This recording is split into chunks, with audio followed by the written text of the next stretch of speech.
Bismillahirrahmanirrahim. Students, today's lesson is very important. Grammar in any language is the most important part because grammar ensures accuracy of your language. So, unless your language is accurate, you are not going to get marks in whatever the exams you are attempting.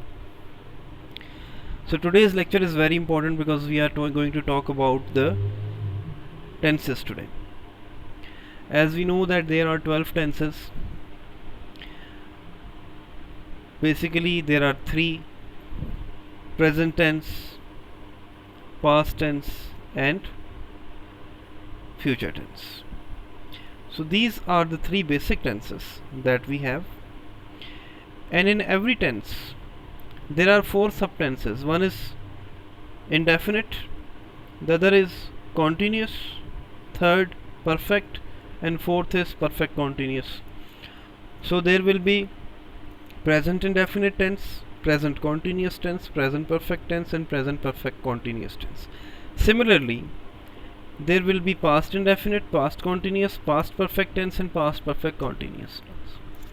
So you can see that the main tenses are 3: present, past and future, and for every tense there are 4 subtenses: indefinite, continuous, perfect and perfect continuous. So 4 into 3, the total tenses are 12: future indefinite tense, future continuous tense, future perfect tense and future perfect continuous tense. So these are the 12 tenses that we have in English, and you must have learned these tenses before, but I have my own way of conveying the tenses.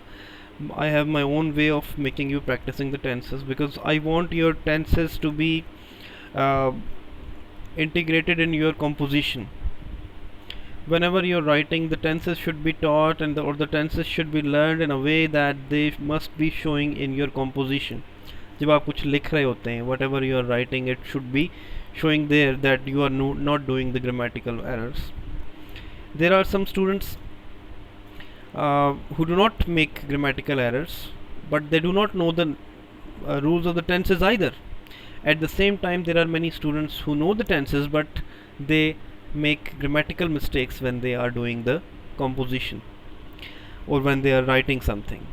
So I want you to learn the tenses in a way that it should be shown in your writing, and your writing should be grammatically accurate. If your composition or your writing is grammatically accurate, your language is grammatically accurate, not only when you are writing, but also when you are speaking. So it gives a very good impression, and it is a must to learn the grammar of any language. So we are going to start with our first tense, number 1, present indefinite tense. What was the first tense? As we can see here, first tense is present indefinite tense. So we are going to do present indefinite tense. I have given you the examples of present indefinite tense. There are 3 examples, 1, 2 and 3. The first example is she writes a letter frequently. The second example of present indefinite tense is they speak the truth quite often. The third example of present indefinite tense is I lend him all my money. So these are the 3 examples of present indefinite tense. Because the event or the action is taking place in the present, at the same time it is indefinite. It means the time of that event happening exactly is not stated. It is indefinite in nature with respect to its time or with respect to its happening or taking place. So these are: she writes a letter frequently, they speak the truth quite often, I lend him all my money. These are, as you can see, in all these 3 sentences we have used which form of the verb? First form of the verb. Writes, speak and lend all are first form of the verb. But You can see with rights we have added s. With speak we have not added s. With lend we have not added s. In present indefinite tense we use first form of the verb plus s or es, but not in all cases. We add s or es with the first form of the verb only when the subject क्या होता है? The person who is performing the action, the person who is doing the work. She is the subject, writes is the verb. What is the verb? Action. And letter is the object. Subject, verb, object. This is the sequence of any sentence which is an active voice sentence. This is the sequence of any sentence which is an active voice sentence. And as we can see, with she, when the subject was she, we have added s with the first form of the verb. But when the subject is they or I, we have not added s or es with the first form of the verb. The reason is that yes, in present indefinite tense we use first form of the verb, but we only add s or es with the first form of the verb if the subject is a singular third person. If the subject is a singular third person. As you can see the rules, used first form of the verb, add s or es with the verb if the subject is singular third person, and I have told you what are singular third persons. Make notes of this lecture. ठीक है, ये जो भी है ये copies में note करेंगे आप लोग. First you will write the 12 tenses that I showed you yesterday. I'm going to send you obviously this document as I always do. What are singular third persons? He, she, it, or any singular noun. If any of these is a subject, you will add s or es with the first form of the verb. As you can see, she is a singular third person, as you can see, but he, she, it, or any singular noun. So as we can see that she is amongst the singular third persons, so we have added s with rights, so it has become rights. And similarly they and I are not singular third persons, so we have not added s or es with their verbs. So this is the basic rule of present indefinite tense. Now another very important thing, that yes, I have told you that we add s or es with the verb if the subject is singular third person, and I have also told you that singular third persons are he, she, it, or any singular noun. अब ये singular third person होता क्या है? Which is singular, you all know कि meaning क्या है singular का. I am speaking, like I am speaking at the moment. I am the first person. I am speaking to you. I am talking to you. You are here. You are listening. You are the second person. All right. And if I am talking about someone who is not amongst us at the moment, for example, if I talk about Mr. Usman, your history teacher, then Mr. Usman will be a singular because he is single. यहाँ पे single वो married और unmarried वाला नहीं है. So singular means he is singular, not plural. And secondly, he is not amongst us at the moment. So he is the singular third person. If I talk about Ali or if I talk about Ahmed, if I say that Ahmed is a very intelligent boy and Ahmed is not sitting amongst us, Ahmed is not hearing it, then Ahmed will be singular third person. So जो बात कर रहा है, he is the first person, he or she. जो बात सुन रहा है वो second person है, और जिसके बारे में बात की जा रही है and he is not here is the third person.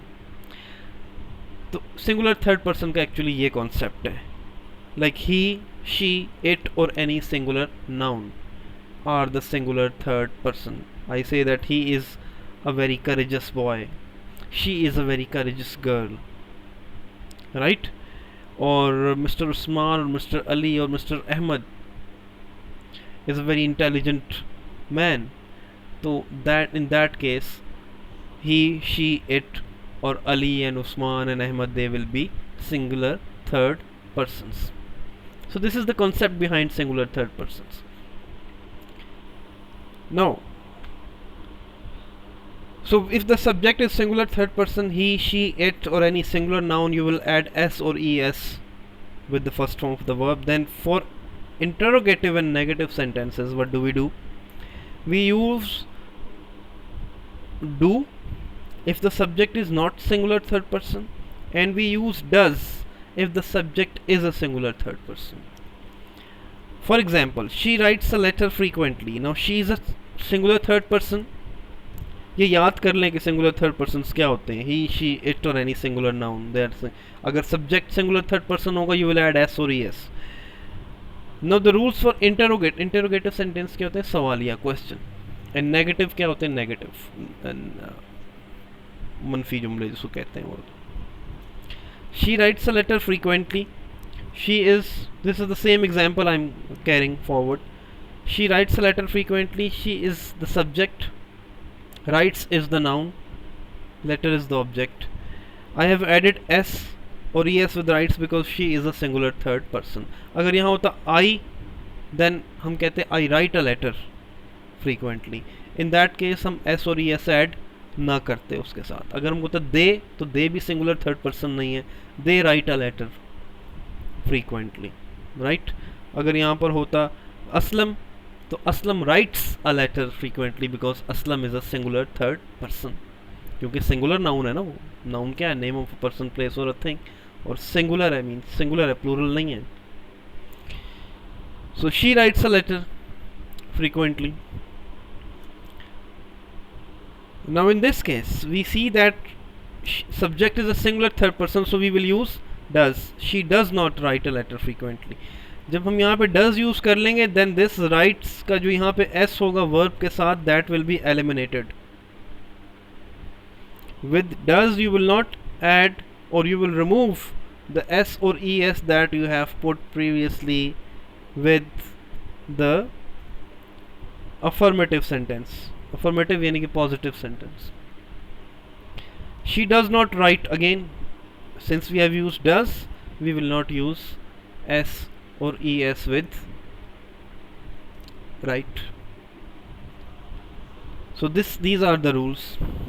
But if the subject is not a singular third person, we will use do. For example, she writes a letter frequently. She is a singular third person. If it is like this, I write a letter frequently. I write a letter frequently.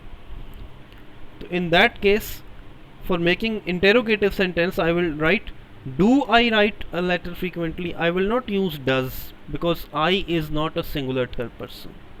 And similarly for negative, I will say I do not write the letter a letter frequently. Again, I have used do because subject is not a singular third person. So basically you have to learn what are singular third persons. If the subject is singular third person, use s or es with the verb, first form of the verb. If the subject is not a singular third person, do not add s or es with the first form of the verb. And in case of interrogative sentences or negative sentences, use does if the subject is singular third person, and use do if the subject is not a singular third person. And once you use does, do not eliminate the s or es with the first form of the verb. These are the rules. And now your task is, first copy this in your copies, the whole lecture. I will sending you the document, and then write 5 sentences, all of you, on present indefinite tense. 5 sentences affirmative case में. Interrogative और negative नहीं करना, don't do that. Affirmative means positive कहते हैं जिसको, like जैसे मैंने कहा she writes a letter frequently. Write 5 sentences of present indefinite tense and show me your work. That's it for now.